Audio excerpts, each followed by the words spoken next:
चलो ना माँ, और कितनी देर लगाओगी? बस आ गई। ये क्या माँ, ये सब क्या है? मैंने बोला था ना वहाँ सब कुछ मिलेगा, फिर भी तुम नहीं मानी। अरे बेटा, इसे ढूंढना थोड़ी है, गाड़ी जब जा रही है तो ये भी साथ ही चला जाएगा। तुम भी ना माँ, तुमसे कुछ भी कहने का कोई फायदा नहीं। माँ के हाथों से खाने का टिफिन अपने हाथ में लेते समय माँ के हाथों का स्पर्श प्रमोद को कुछ ठीक नहीं लगता है। वह माँ से कहता है, अरे माँ, जाकर हाथ धो लो, तुम्हारे हाथों में शायद कुछ लगा है। माँ ने कहा, नहीं नहीं बेटा, ये तो ऐसे ही है। थोड़ी ही देर में वे शिमला की सैर पे निकल पड़ते हैं। आज बहुत दिनों बाद प्रमोद को ऑफिस से 3 दिन की छुट्टी मिली है, जिसका लुत्फ उठाने वो अपने 2 छोटे भाई बहन और माँ के साथ शिमला जा रहा है। यह उनका पहला मौका है जब वे अपने शहर से इतने दूर आए हैं। शिमला की वादियां वाकई काफी खूबसूरत है। उन्हें यहाँ बहुत अच्छा महसूस हो रहा है। हर तरफ बर्फ गिरी है। वैसे अपना शहर भी काफी खूबसूरत है, मगर शिमला की तो बात ही कुछ और है। चारों तरफ सफेद चादर ओढ़े प्रकृति की सुंदर स्वरूप मन को मोहने के लिए काफी है। प्रमोद अपने 2 भाई बहन और अपनी माँ के साथ वहाँ बहुत एंजॉय करता है। काफी देर घूमने फिरने के बाद वे होटल चले जाते हैं, जहाँ प्रमोद खाने का ऑर्डर करता है, मगर माँ उसे मना करते हुए खाने का टिफिन निकालती है। तब प्रमोद कहता है, माँ, मैंने तुमसे कहा था कि सब कुछ वहाँ मिलेगा, मगर फिर भी तुम जिद करके सारा सामान यहाँ ले आई। अब बताओ, यह सब ढोके यहाँ तक लाने से क्या फायदा हुआ, जब यहाँ सब कुछ उपलब्ध है, वह भी ताजा। तब माँ हंस के कहती है, अरे बेटा, माँ के हाथ का बस कुछ दिन और खा ले।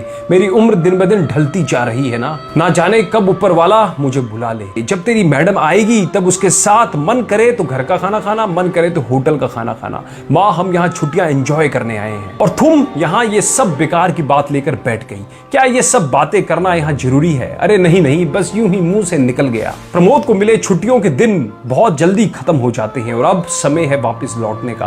प्रमोद अपने भाई बहन को वापस चलने के लिए जगा रहा है। चलो चलो, होटल खाली करने का समय हो गया है। घर नहीं चलना है क्या? अभी तक घोड़े बेचकर सो रहे हो? प्रमोद के जगाने पर सबकी नींद टूट जाती है और होटल से घर जाने की तैयारी शुरू हो जाती है, परंतु तभी पता चलता है कि रात को काफी बर्फबारी हुई है, जिसके कारण यहाँ से जाने के सारे रास्ते बंद हो गए हैं। अब तो बर्फ छटने के बाद ही यहाँ से जाना संभव हो सकेगा। इस खबर को सुनकर प्रमोद झल्ला जाता है, क्योंकि उसे तो बस 3 दिन की छुट्टियां मिली थी। अब अगर उसने 1 दिन भी ऑफिस पहुंचने में देरी की तो उसके पैसे कटने शुरू हो जाएंगे। माँ उसे समझाती है, बेटा, यह सब कुछ हमारे हाथ में नहीं है, यह सब प्रकृति की माया है, इसमें नाराज होने से कोई फायदा नहीं। थोड़ा इंतजार कर लो, सब ठीक हो जाएगा। धीरे धीरे लगभग 1 हफ्ता बीत जाता है, मगर बर्फबारी लगातार जारी है। इस बर्फबारी के बीच चल रही ठंडी ठंडी हवाएं जो कभी प्रमोद को गुदगुदा रही थी, अब मानो वो उसे चिड़चिड़ा रही है।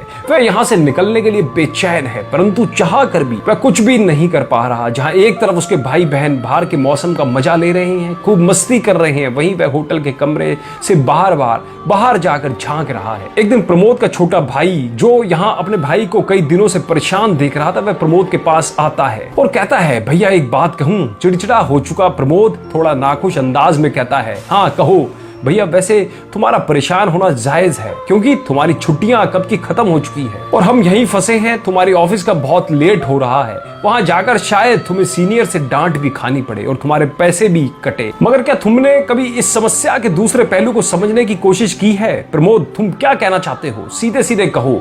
यही कि प्रकृति ने आपके सामने जो परेशानियां खड़ी की है, उसका निश्चित रूप से एक अच्छा मकसद भी है। प्रमोद, थोड़े गुस्से में बकवास ही करनी है तो तुम यहाँ से जा सकते हो। छोटा भाई बोलता है, नहीं नहीं भैया, ऐसी बात नहीं है। प्रमोद, तो कैसी बात है? छोटा भाई बोलता है, क्या तुमने कभी माँ के हाथों को देखा है, उनके स्पर्श किया है? रात दिन हमारे लिए काम करती है, काम करते करते उसके हाथ बिल्कुल कठोर और खुरदुरे हो गए हैं। उसे कभी एक पल की फुर्सत नहीं मिली, परंतु यहाँ होटल में लगभग 10 दिनों से रहते हुए उसे एक प्लेट भी धोना नहीं पड़ा। सब कुछ होटल में ही मिल जाया करता था। उसे यहाँ खाने बनाने की, बर्तन मांजने की जरूरत ही नहीं। यहाँ सब कुछ होटल से ही अवेलेबल है। इन 10 दिनों में माँ के हाथों को बहुत आराम मिला है। अब वे पहले की तरह सख्त और खुरदरे नहीं, बल्कि मुलायम हो गए हैं। तुम्हारी ये एक्स्ट्रा छुट्टियां चाहे जितनी परेशानियां लेकर आई हो, परंतु जाने अनजाने में तुमने माँ को जो सुख दिया है, उसे माँ के हाथों को स्पर्श करके तुम खुद जान सकते हो। अपने छोटे भाई से ये सारी बातें सुनते ही प्रमोद एक स्टैचू बन चुका था। वाकई उसके छोटे भाई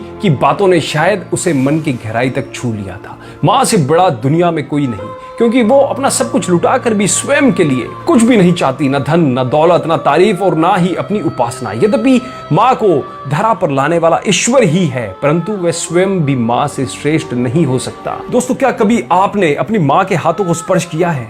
क्या आप कभी उसके पास बैठे हैं? क्या आपने उसे कभी सुनना चाहा है? क्या कभी उसकी तकलीफों को आपने जानने की कोशिश की है? यदि नहीं तो इसकी शुरुआत आज से ही करें। अपना मोबाइल अभी बंद करें और जाके माँ के पास बैठे, क्योंकि क्या पता कल जिंदगी ये मौका आपको दे या ना दे। और इस कहानी को अपने सभी दोस्तों के साथ शेयर जरूर कीजिएगा, रिश्तेदारों के साथ शेयर जरूर कीजिएगा, जिससे वो भी अपनी माँ के साथ बैठ के अपनी माँ को स्पर्श कर सके और ये सब बातें अपनी माँ से पूछ सके। कहानी अच्छी लगी हो तो कमेंट भी जरूर कीजिएगा।